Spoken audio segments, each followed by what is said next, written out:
And I have now the pleasure to invite our next speaker, Kevin.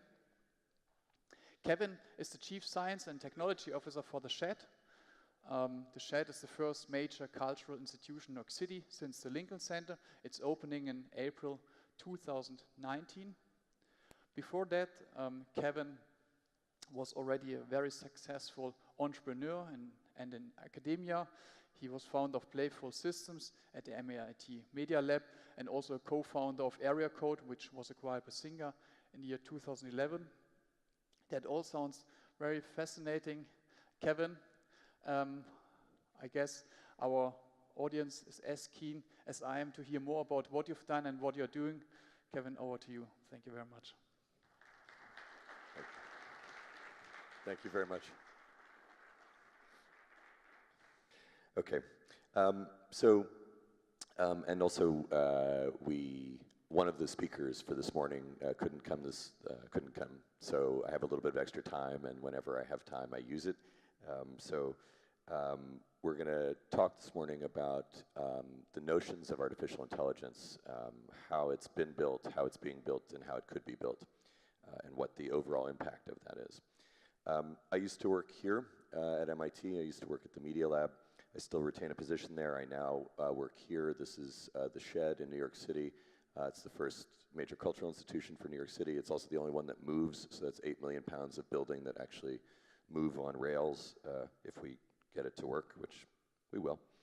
I'm going to talk this morning not about any of that, but really about the notion of an artificial intelligence, the notion of machine learning, and how pervasive, I would argue, not how pervasive it will become, not how important it will become, but how pervasive it is currently, how it exists within our world in ways that we may not even recognize.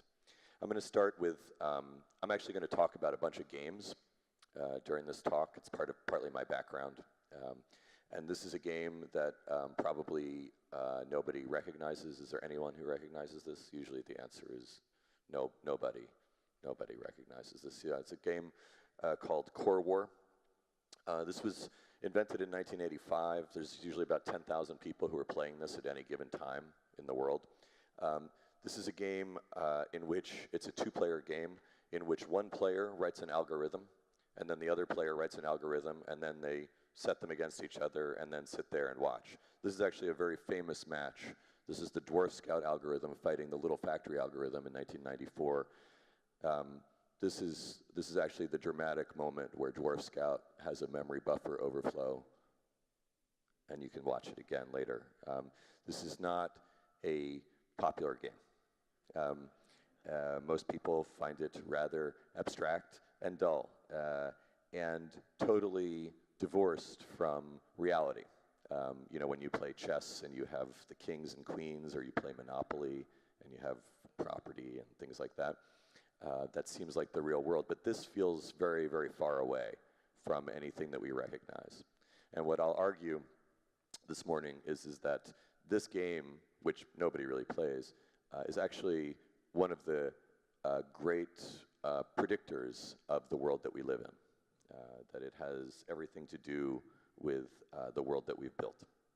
So, hello, good morning, thank you again.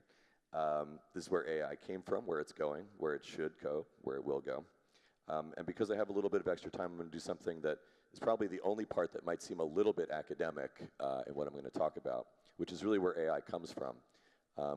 It's basically kind of invented in 1956, the notion of it. And goes through, I don't know how many people are familiar with this, it goes through what's called the AI winter. Basically, billions and billions of dollars get invested in AI right around here, and nothing happens. And the whole thing kind of falls apart right around here, and doesn't really pick back up until somewhere around here. And the reason for that is because we were doing it wrong. We had theories about how AI was going to work. And I'll get to those in a moment, but they were based on the idea that what we would do with machines is teach them to think like a human brain. And all that dark area over there was spent doing that. And all that dark area is where a lot of money just vanished, chasing that dream. Because really, before we can teach the machines how to think like the human brain, we have to figure out how the human brain thinks. And we don't really know, we haven't come that far on that, not as far as we'd like. But somewhere around the 80s, you start to get real machine learning. And what's really important is basically what's happened in the last, let's say, 6 years, which is deep learning, which is a subset of machine learning. And we'll get to what makes that unique and important, but it reflects rapid advances in the last 6 years along two axes. One is basically the processing power that we have these days of being able to process huge amounts of data. And the other is having that much data to process, which is basically the advent of networks, of being able to scan every photo that has ever been taken in the world, of being able to read all the text that has ever been written. These are the major changes that allow for a very different approach that doesn't have to do with anything that anybody was really thinking about back there. And I'm going to take a minute to just say where any of this even comes from. And for me, I trace it back to here. This is actually the 20s. This is Holland. This was a machine that the Dutch built in the 20s to listen to the sky. And they knew they'd come out of the First World War, and they knew that airplanes had played an important role, and they knew that those planes could come back, and they wanted to detect those airplanes before they actually arrived. And so they built this machine to try to hear the signals of the airplane before they actually arrived. And over time, this is 2 years later, they got it to a little bit more personal, and then it becomes smaller, and miniaturization always kicks in until you arrive here, which is what was actually in use in the 30s to try to hear things that hadn't arrived yet. And this is a funny picture, the idea that people would comb their hair before they put something like that on. But of course, it was consequential. This was literally life or death. And it was around a fundamental impulse, a much more fundamental impulse than that, which is really to know what's going to happen before it happens to us. And for that, that core impulse has led to basically the dominant technologies of the 20th century. Radar in order to see what's going to happen, computation to model it, and finally, or currently, machine intelligence to actually predict it. And our ability to sort of consume and ingest huge amounts of data, and our ability to process that data with a kind of accuracy and efficacy that we've never even imagined was possible, that is why nothing will ever surprise us again. We will never make kind of catastrophic predictions based on huge amounts of data, even though we actually continue to do that all the time. This was, of course, the predictions in the United States that the election would go one way right up until the very last hour, and using the very most sophisticated data modeling techniques possible. And so there's a notion that is propagated frequently. Chris Anderson from Wired talks about this. He says, well, with enough data, the numbers speak for themselves. And maybe, but which numbers? And what is it that they say? And how is it, if indeed the numbers speak for themselves, how is it that we find ourselves surprised over and over again? The notion of these intelligent machines, they could have gone either way. They could have gone the way of building for intelligent reasoning back in the 50s through the 80s, basically, kind of symbolic reasoning. Could you teach a computer the way you teach a child? Could you teach it the alphabet? Could you teach it French? But that's not the way that we went. We went with what is fundamentally just a raw statistical approach. And everything that we call AI at this point in 2018 is basically just a statistical approach to information. The benefits of that pure statistical approach are evident just by looking at the great gains and the efficiency and stability of financial markets, which to my mind, and this is not really going to be a talk about financial markets, although there's a bunch in there, but to my mind, what's interesting and important about financial markets is that they really represent the avant-garde of automated decision making. Of all the places where automated decision making is going to play out, of all the places where it's going to play out, I would say that it has played out at greatest scale and for the longest period of time in the markets themselves. This is the NANET's projections of basically the rise of automated trading, such that it composed at one point 70% of the real-time trades on the market. This was somebody's comment the other day with the market correction, the sad photo of Wall Street traders reacting as the stock market plunges, that this is really, this is what it means to run the markets at this point. And it's good, right? Because the alternative is an obviously terrible idea, right? The alternative to that kind of efficacy is obviously catastrophic on its own.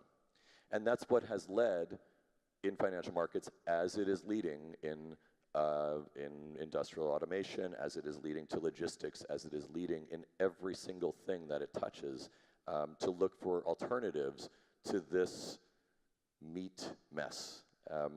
And that better alternative leads us to things like, you know, for example, again, just as an example, in financial markets, to building actual entire systems just built around that automated trading, right? Which leads to what's called the better alternative trading system called BATS. Maybe, certainly some people in this room are very familiar with this, others not. BATS was at one point responsible for 11% of all trades in the United States. It's actually just a trading platform.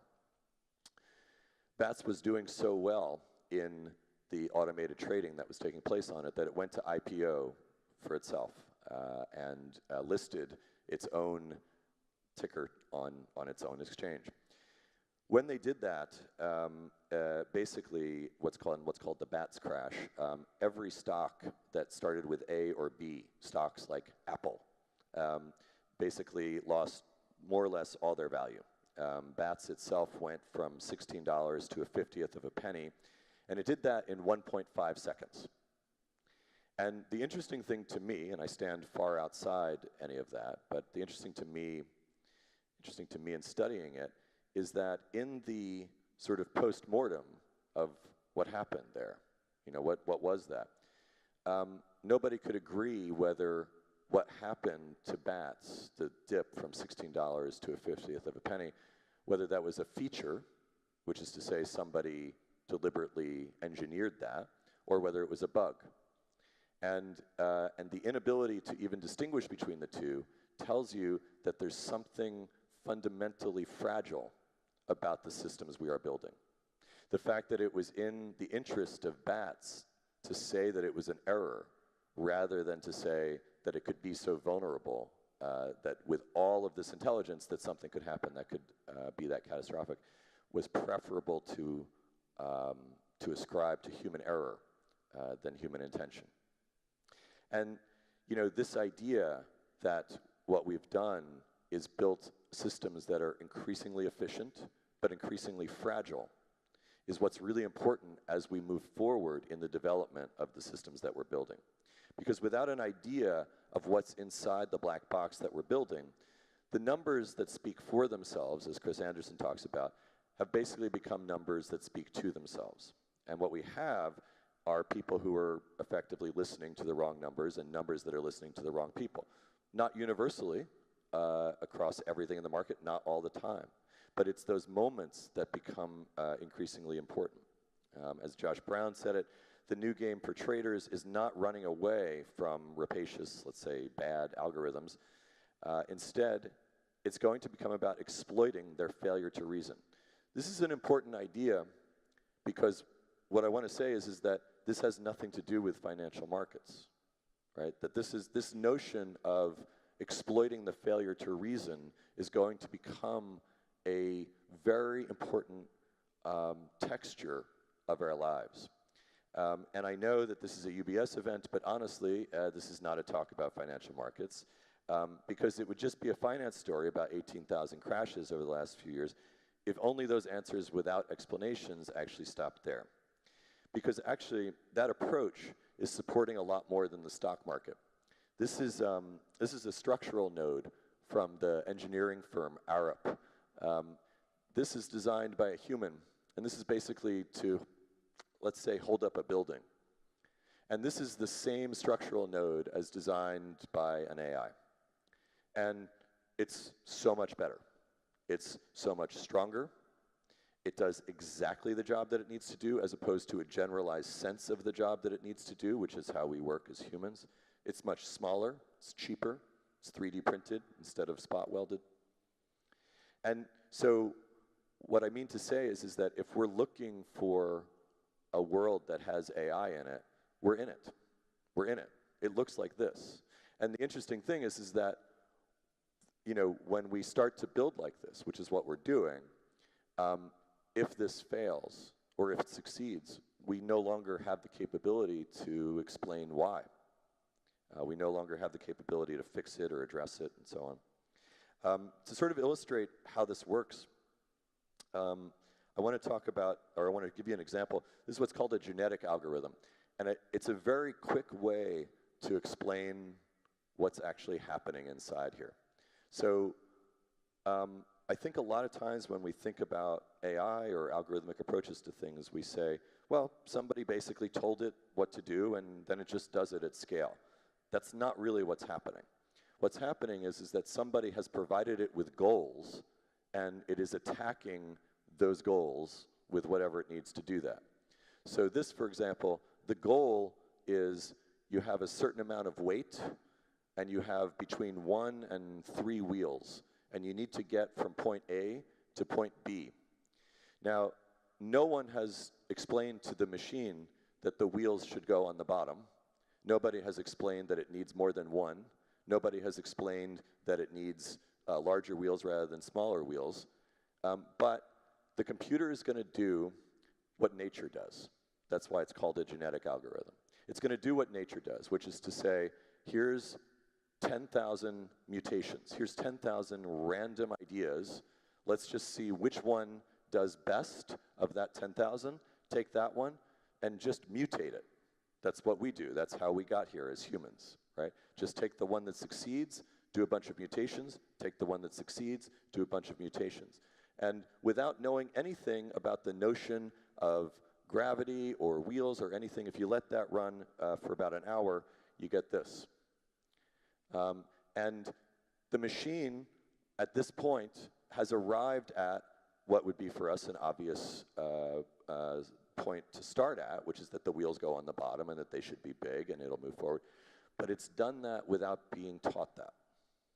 And you know, when my daughter was 2 years old, she couldn't have done that. And there's something that happens in there that is beautiful and amazing, but also a little bit unnerving when we start to build our world around it, because it can no longer explain itself to us. So this is what it looks like at a small structural node. This is what it looks like at scale. This is the Endesa Pavilion in Barcelona. This is a house that was designed by the machine. This is basically perfect if your criterion is solar energy consumption, which is a very good criterion from my point of view.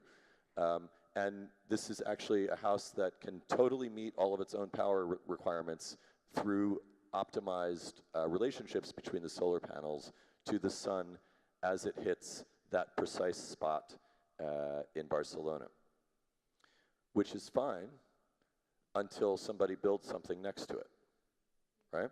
Which is fine until anything changes. And then the question will be, well, what do you do to address that? Well, you have to sort of bring that back to the machine, because nobody can even understand exactly how this was arrived at. And this fragility happens at greater and greater scale. You see it, it was a major catastrophic earnings loss for Google as a bunch of very large advertisers pulled out, because Google could no longer, well, it never could, explain how, say, Procter & Gamble was being associated with something that they would never want to be associated with, or how the intersection between brands and content was actually working, because nobody was in charge. That world becomes increasingly efficient, but it also becomes increasingly fragile. And so the kinds of things that we will see just in the texture of everyday life will look more like this. This is work by an artist named Adam Harvey. This is the makeup that he spent about 6 months basically reverse engineering facial recognition algorithms. And if you wear this makeup in this particular configuration, no facial recognition software will understand that you are even a face. Every human can recognize you, but no camera can recognize you. And these kinds of subversions, whether they're at the stock market or walking around in public, are going to become more and more frequent. This is my favorite. This is one of the best things that a human has ever done. This is in Poland, where the license plates, are automatically scanned if you're driving badly, if you go through a red light. And so this driver has replaced. So no more police. We'll just use the machine. The machine can recognize how fast you're going. It can recognize your license plate. It just sends you a ticket in the mail. So great, except that this person has replaced their license plate with what's called a SQL injection hack. So this is actually a small piece of computer code that when the machine scans it, will delete that entry from the record, okay? So this is a car that deletes itself every time it's seen by a camera, right? There's gonna be so much more of this in every aspect of what we do for as long as we build the systems as we've built them. This, I'm sure everybody remembers this in 2013 when there were the explosions in the White House and Barack Obama was injured, which of course never happened. It is true that 483 people retweeted it. It is true that 70 people favorited it. That's really not that many people if you think about it. That it came from the Associated Press, right? A legitimate account.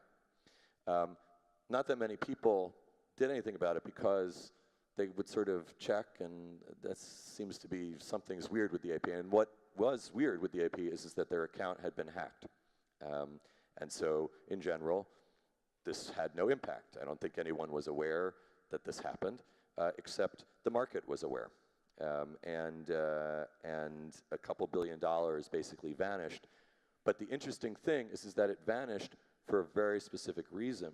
And that reason is because that news, the AP news, is actually parsed by machines, turned into code, and then passed into the market. And then everything sort of cascades from there. So even though no human, let's say, of consequence in the market, no human of consequence in the market cared about this, it had a catastrophic effect. And as a footnote, by the way, the people who claimed credit for this in 2013 was the Syrian Electronic Army, which was it's a pro-Assad electronic faction of the army, who set out to do exactly what they did, which was to attack the market. And you see this sort of everywhere. This is Epicogix. This is a firm in Hollywood that uses AI to figure out which movies should get made. You can feed the script in. It looks at that relative to all scripts and how all scripts have ever performed in Hollywood over time, and they will tell you whether it should be valued at $5, $50, or $500 million movie. And the question there is that when things like this crash, how do we even know, right? We just end up watching terrible movies. And if you take it even further, this is a movie called Sunspring by Ross Goodwin.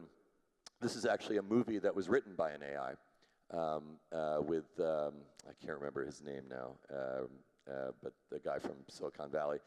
But this is it's a movie that's actually written by an AI.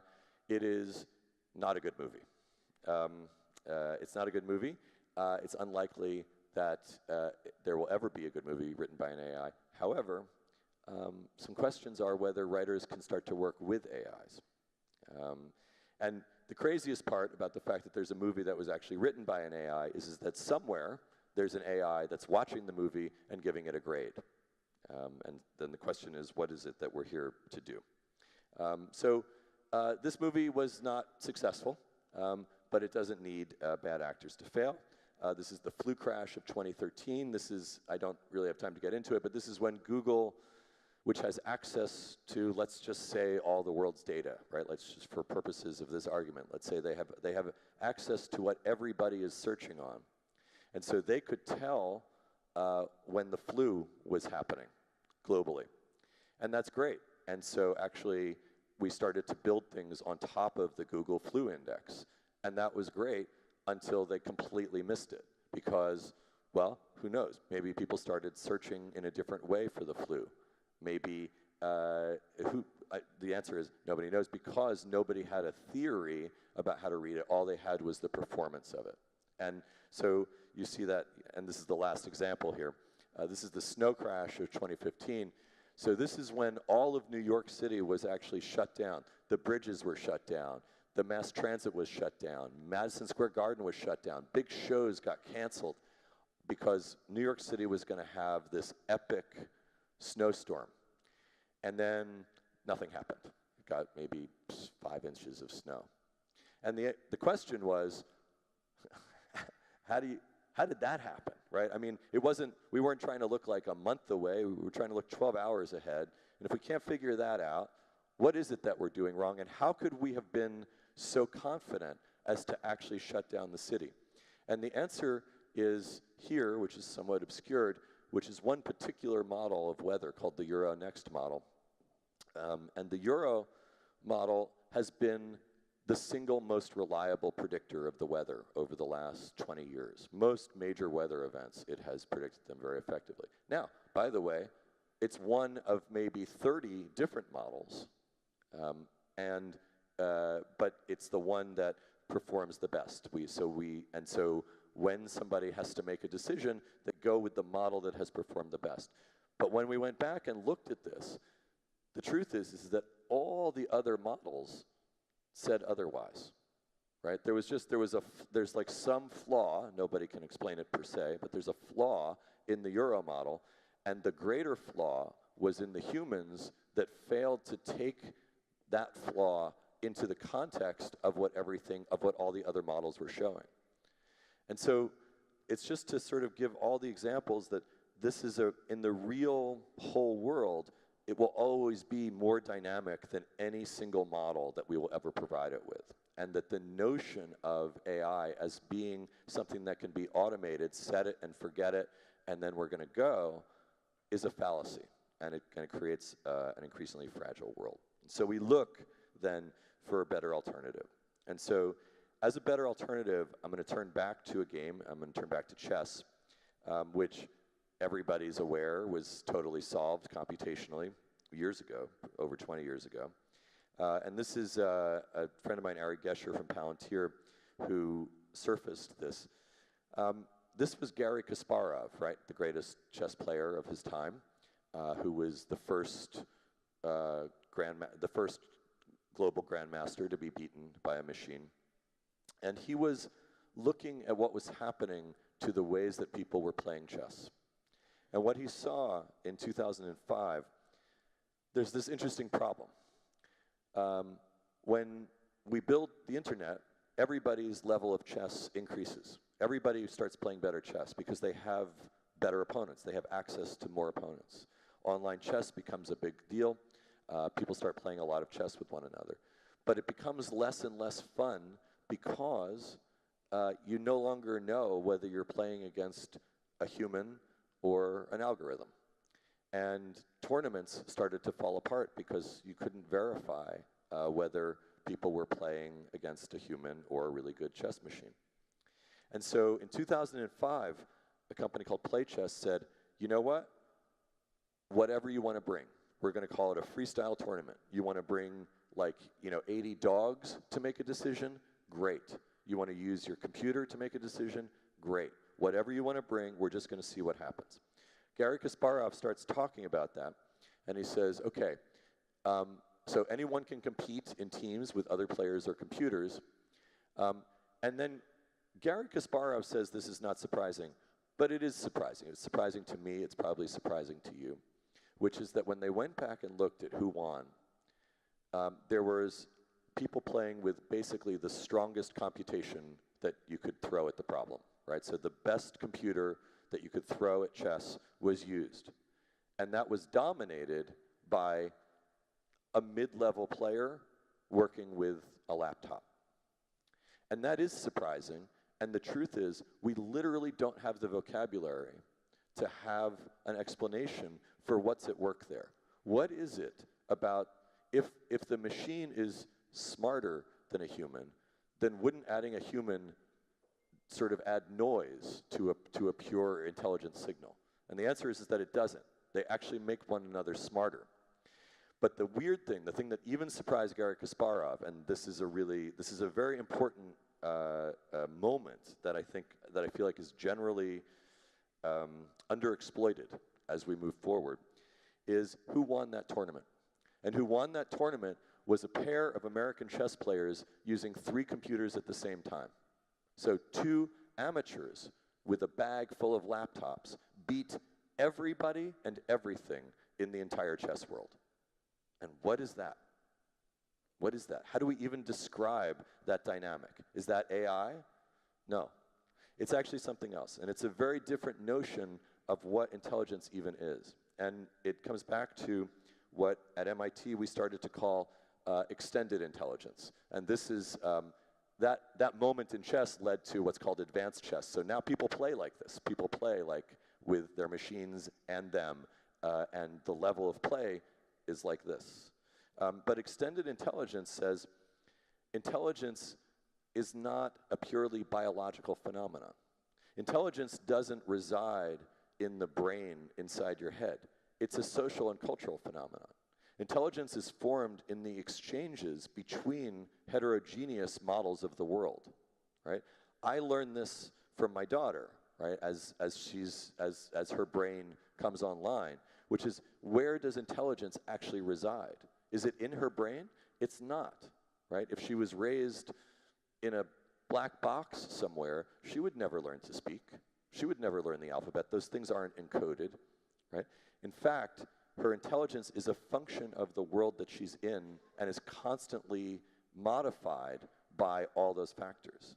And to think about intelligence not as a single system that we can build, but rather as a fundamentally distributed phenomenon. To think about how to build systems that can work in combination with one another, not in competition with one another, to actually make all constituents smarter.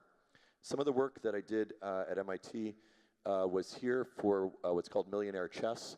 This was just so that the announcers for a big chess tournament could provide better narration about what's happening. Because I don't know about you, but I find chess very, very dull to watch other people play. But what we were able to do was to be able to give the people who were telling the story of what was happening in there a huge amount of data about the players, because chess is a bounded space. So we basically fed the last 1,000 games that each of the players had played into the machine, and we could spit that out for the narrators. Now, what's interesting about that is that we also, just as a raw experiment, we had analyzed the last 1,000 games that each player had played. We also interviewed some of them and asked them what kind of player they were. And who they think they are has nothing to do with who they are. The ways that they think that they play has nothing to do with how they actually play. But that data isn't available to them. They can't hold the last 1,000 games in their mind. And so right now, we're just providing this to the people who are telling the stories. But if we wanted to change the whole game, which I don't, right? I mean, that's not the goal of this. But it would change the whole thing if you knew who you were actually playing. You know, imagine being able to play poker with somebody where you could have available at all times their entire history of whether they were bluffing or not, and under what circumstances, and so on and so forth. But that capability comes from computation, but the interpretation can only come through humans. And you know, I think in the sort of bottom line in this is that the answers are different than explanations, and that if you want an explanation for what's happening, and we shouldn't be building anything that we can't explain, but if you want an explanation, that requires the cooperation between the machine and the human. This, to return back to an earlier thing, this is actually a game that we were working on with Sebastian Sung at Princeton, This is a game that is about trying to figure out the neural path through the retina of the eye, which you can give to an AI to calculate, and it can get you 95% of the way there.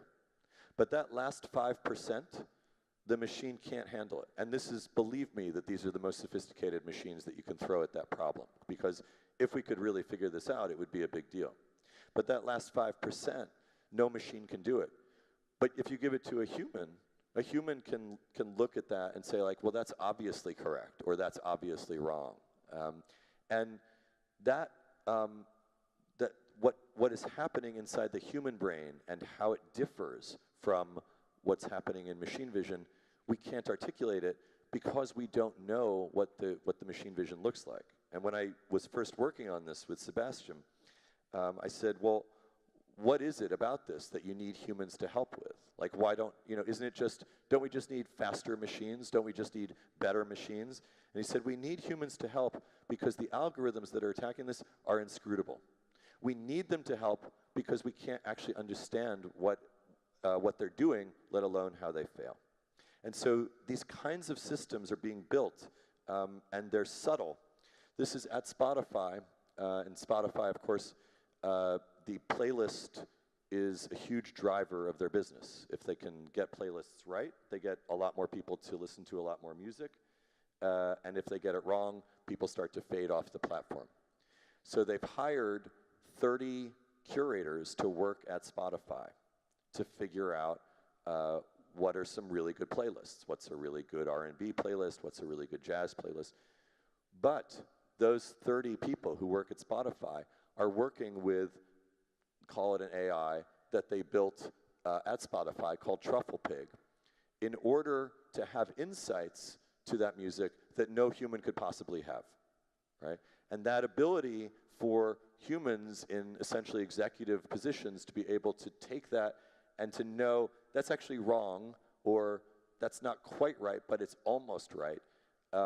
That's not something that gets engineered out as the machines get more powerful. It's actually something that becomes increasingly valuable. And it leads to a field in AI that's nascent.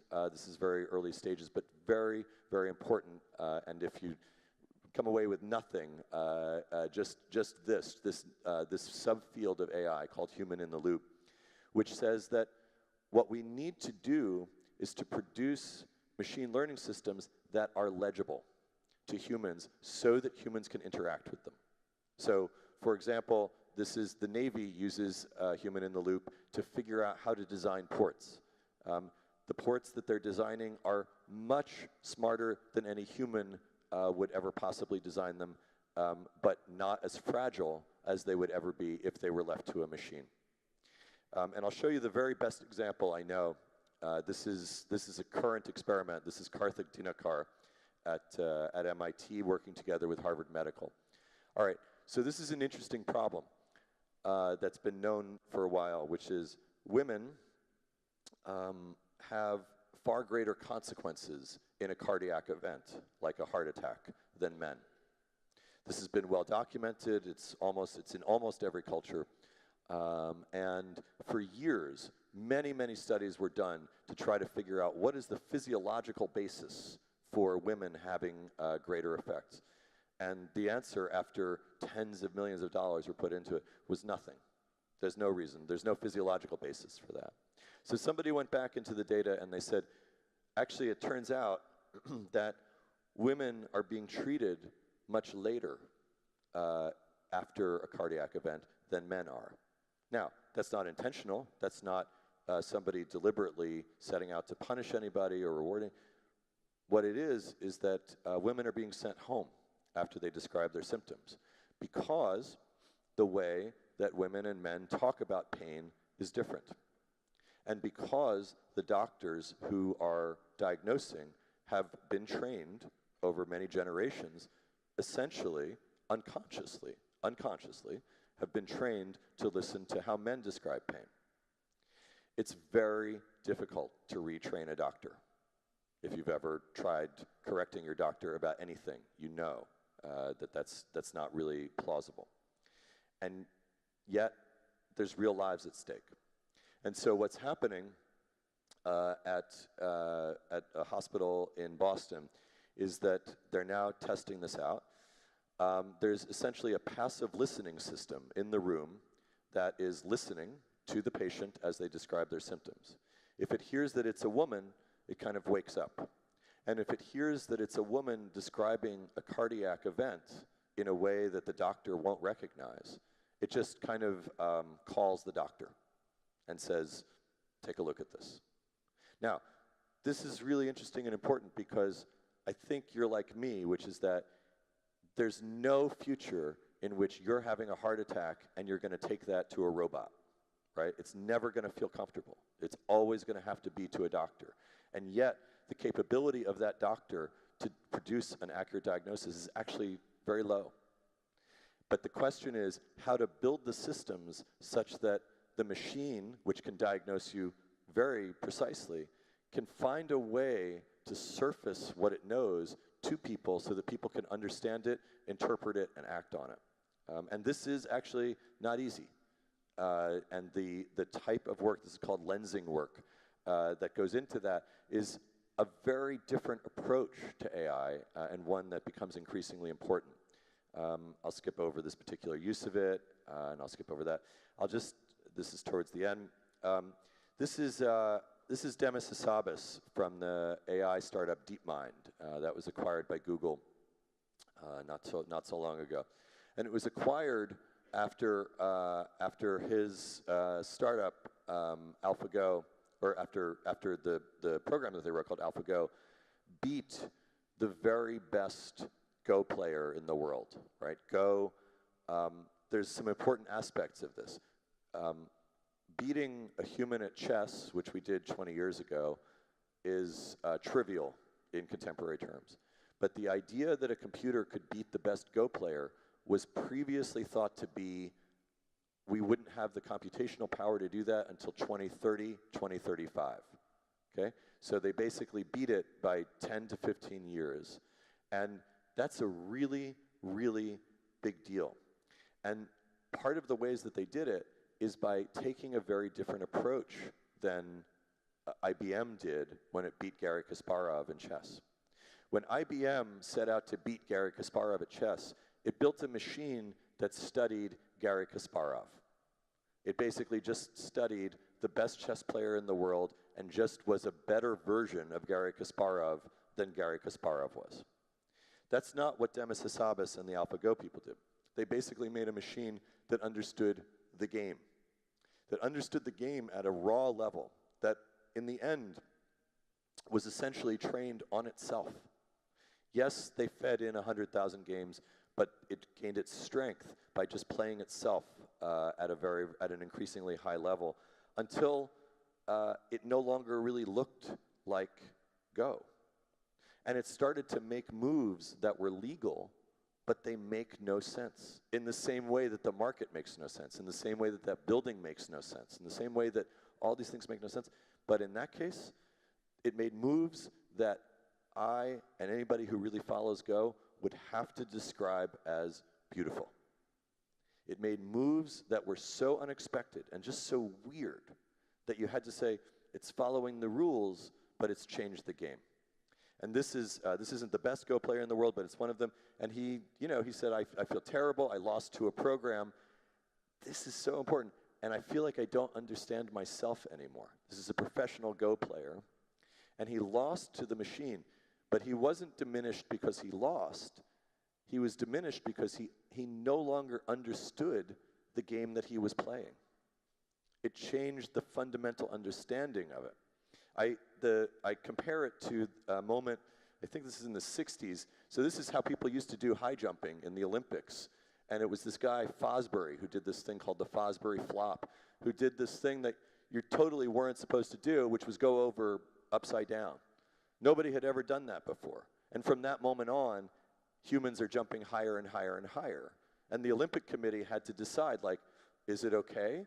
Like, is that legal? Nobody ever thought of it before, but is it okay? And that's basically what's happening in AI as it meets humans, is it's doing things in the bounds that we give it, but it's doing them in these very new ways. And the question is, what can we learn from that? How do we actually incorporate that?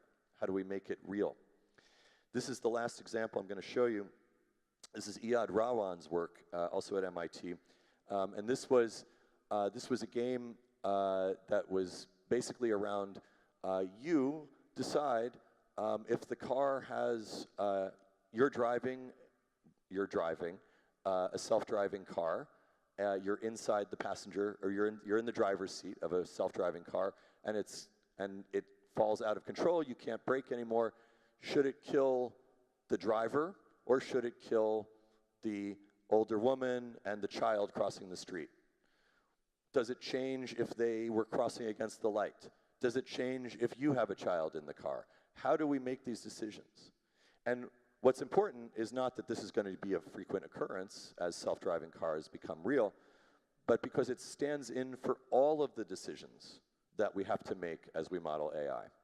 Because what we're doing when we do, it's not that there is a single best answer to that, right? This is a very artificial but clear-cut example where, I don't know, what is the right answer to whether the car should kill the driver or the people who are crossing the street? There isn't one.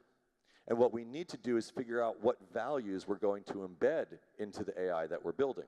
So in this particular research work, this was a game that got something like 5 million people to play it, and we got a sense of what does society want.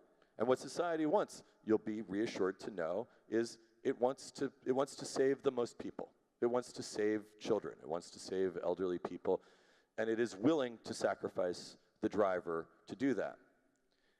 But then if you follow up with all those people and you say, now, if you were going to buy a self-driving car, would you buy a car that would kill you?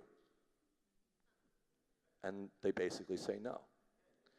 So how's that going to work, right?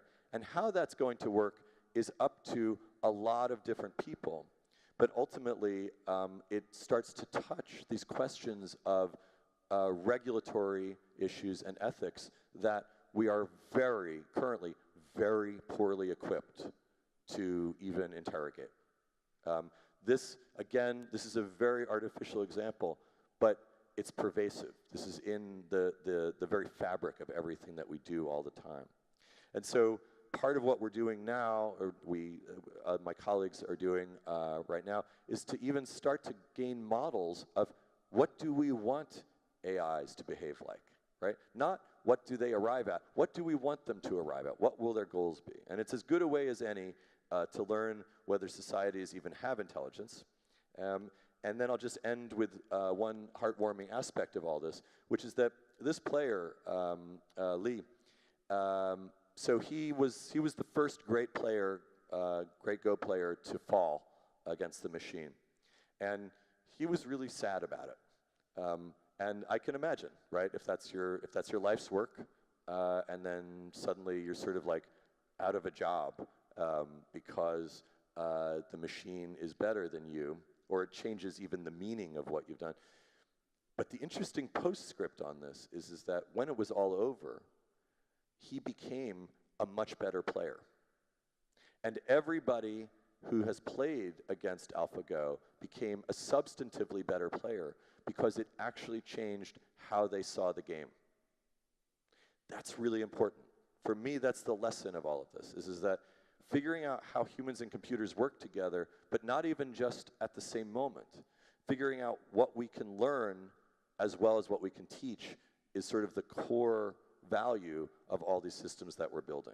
So thank you all for your time. I know that was a bit long, but I hope to talk to all of you later today, and really looking forward to it. Thank you.